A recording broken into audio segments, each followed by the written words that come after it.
Hey, how's it going? My name's Liam, and welcome back to this Stardew Valley playthrough.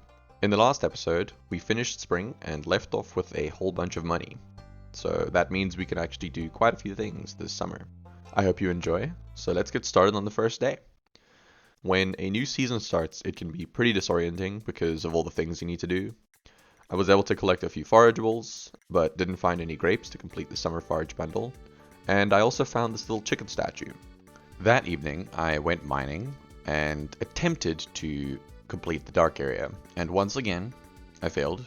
I reached level 39 and came just this close to beating it.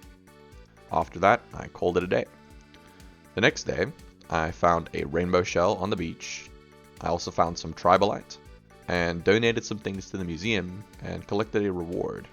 And later that day, I went mining, where I earned my slingshot, which, this was going to go straight in the trash. I also got some winter roots and reached mines level 45. Back at the farm, I created a second furnace, and that night I reached level 7 foraging and mining level 4. So some pretty big upgrades right there. On day 3, I donated some things to the museum and gave Evelyn an amethyst, and I was also caught trash diving. And for the rest of the evening, I went mining. So, yeah, not a great day overall. The following morning, I managed to get my first summer seeds, courtesy of grapes. I planted them and went into town where I accepted a quest to get Gus some refined quartz. I witnessed the sellouts bailing on their fellow townsfolk, and upgraded my pickaxe to make the mines easier. I gave Gus his refined quartz, and for the rest of the evening I smelted copper. On day 5, I bought some cauliflower and a potato from the traveling merchant. This was going to be used to actually donate to the community center so that I could start completing those bundles. I really want to see if I can beat it without doing any farming or fishing. After that, I went and cleared up my farm, where I found a third little chicken statue. Wow. I donated many things to the community center, and also on the way home, I noticed this little acorn fall out of a tree when a squirrel ran up into it, so I thought that was a pretty nice detail. I then went tree chopping! Ha ha ha ha! I then went tree chopping! Yes! Get rid of all of the squirrel's hopes. Oh my goodness. I then went tree chopping, courtesy of acorn details. I finished things off and made a whopping 0 monies. Yeah.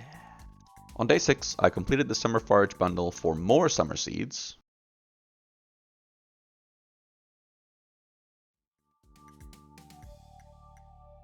I also collected my steel pickaxe.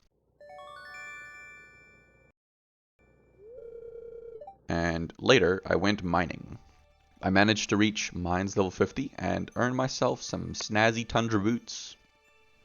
The next day, I went to the museum and donated some more stuff, and I was rewarded with this painting of nature things. While walking through Cindersap Forest, I stopped by the traveling merchant and bought myself a melon. It seems that this little old lady and her dope-looking pig are looking out for me in my community center goals. I headed back home where I did some decorating, including placing my new painting here. Later, I went to the mines and did some, you guessed it, mining. I also managed to find my first diamond, which is very nice. I reached mines level 55 and went home. That night, I reached level 4 combat, and that brings an end to week 1. On day 8, I donated some things to the museum before heading over to the mines. I mined and crafted, and after all my crafting and mining, I reached level 60. So we're now halfway to the bottom where the key to Skull Cavern lies.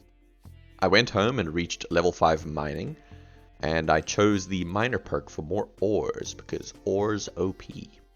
On day 9, I donated more artifacts. This earned me this cute little futon bear and a singing crystal, or whatever it's called. Now that I had the steel pickaxe, I decided to take some time out to break all the big boulders on my farm. Then, I finally started decorating my land. I laid out some paths and placed my little futon bear behind the shipping bin. That way it looks like he's opening and closing it for me. I got this idea from someone else and it really works well. Later, I donated some things to the community center and collected a furnace as a reward. I headed home and called it a day.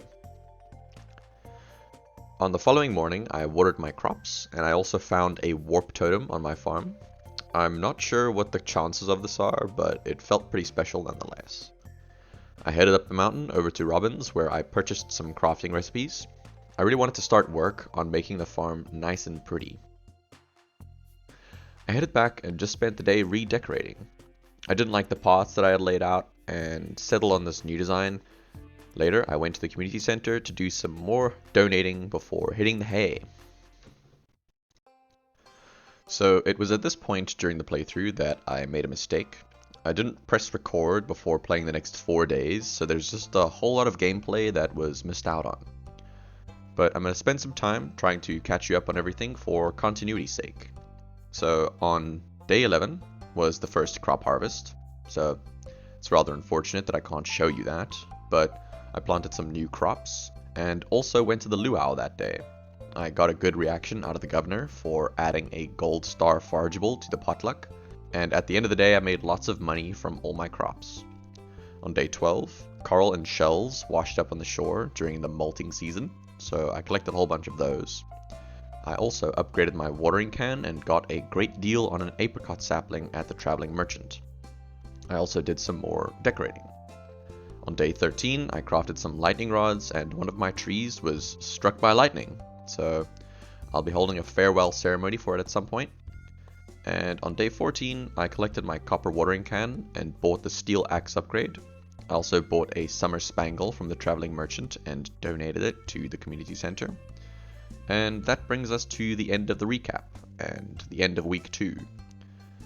So yeah, sorry for all the missed content, but we'll just continue from day 15. On the morning of day 15, I found Demetrius at my door. I had earned enough money for his greedy little heart to take notice of my farm. He said he could set me up with either mushrooms or bats, so I went with bats. I figured that once I reached level 10 foraging, I could get iridium quality fruits because for some reason the mushroom boxes don't give you iridium mushrooms. Later, I turned in some ores that Clint had asked for. And after that, I headed to the mines where I reached level 66.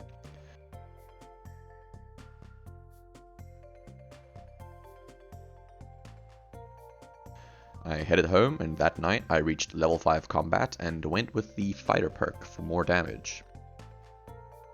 The next day, I went into town and accepted a quest to kill some jellies. I also went to Clint's where I collected my steel axe.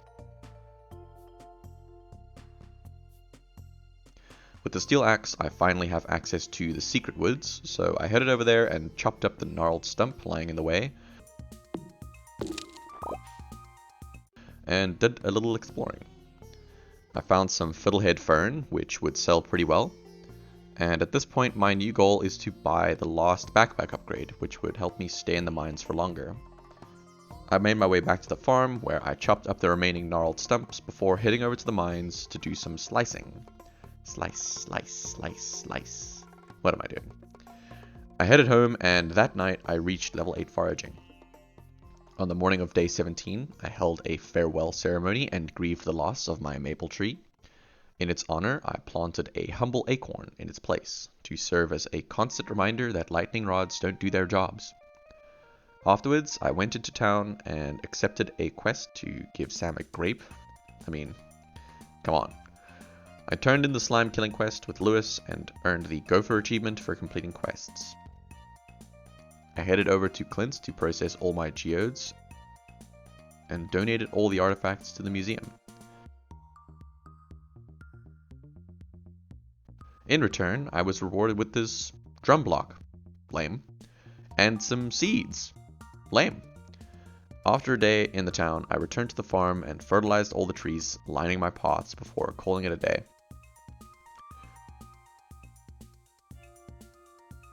The next day, I harvested my second rotation of crops. This one was twice the size of the one you missed, so I would make tons of money from it all. I sold my forageables and headed into town where I accepted another quest to kill frost slimes. I headed over to the mines and got busy. Once I had killed all the slimes, I returned home and made just a ton of money from the harvest. This meant I could afford the final backpack upgrade. On day 19, I placed tappers on all of my maple trees before heading into town. I accepted a quest from Maru to deliver her some jade and went into Pierre's to buy the backpack upgrade.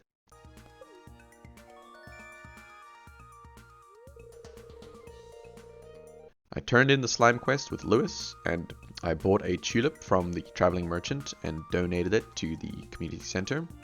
Hopefully I'll be able to finish some of these bundles soon so I can get some sweet rewards.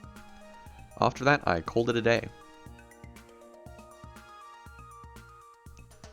The next morning, I found this warp totem while heading up the mountains. Again, I'm not sure how rare it is, but it's pretty nice.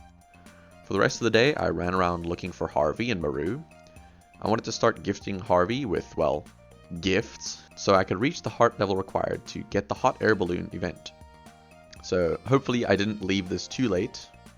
I managed to find Maru and gave her her jade, but I didn't find Harvey, so that's a little sad. I returned to the farm and created some wooden lamps to line my paths.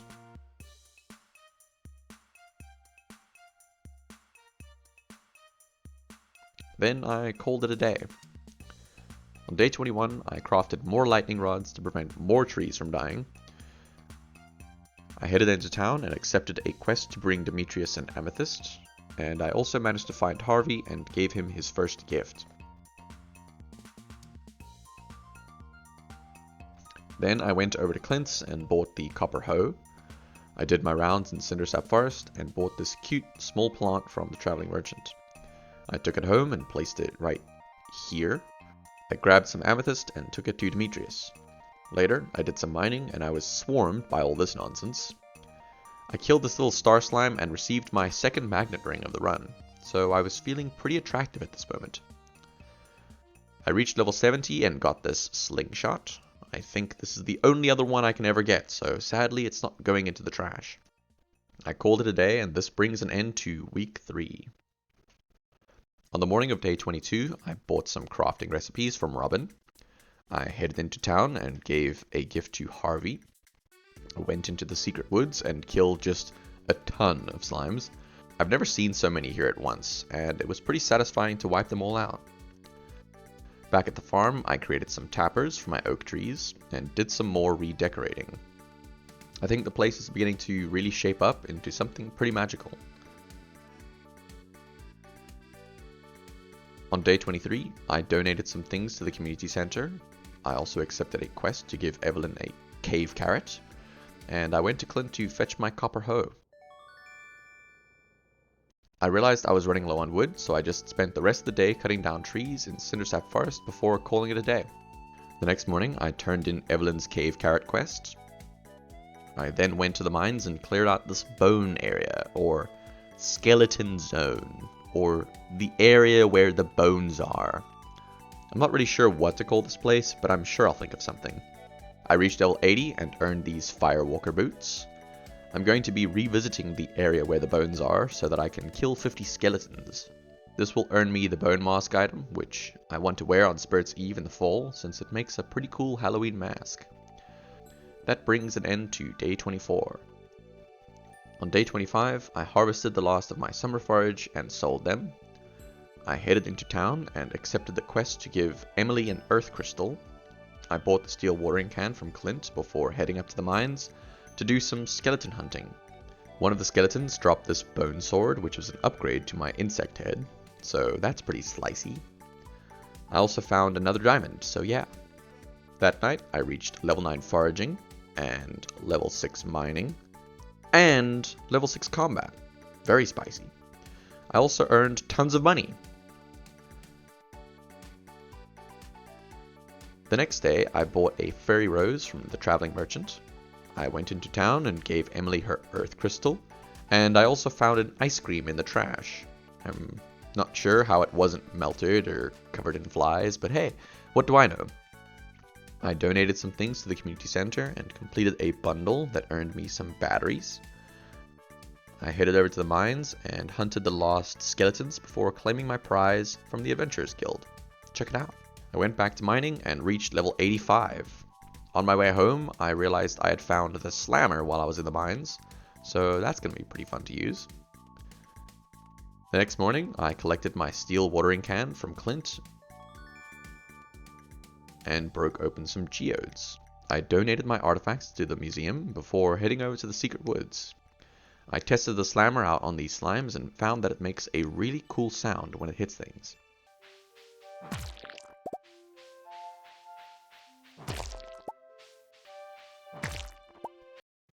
Later, I went mining and found tons of gold ore.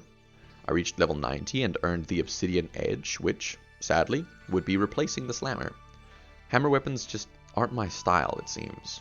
They're just too slow. The next morning was the last day of summer. This means that it's the Moonlight Jelly Festival tonight. To get started, I went and donated an emerald to the community center, which earned me a lucky lunch. I also purchased one of the vault bundles for some chocolate cake.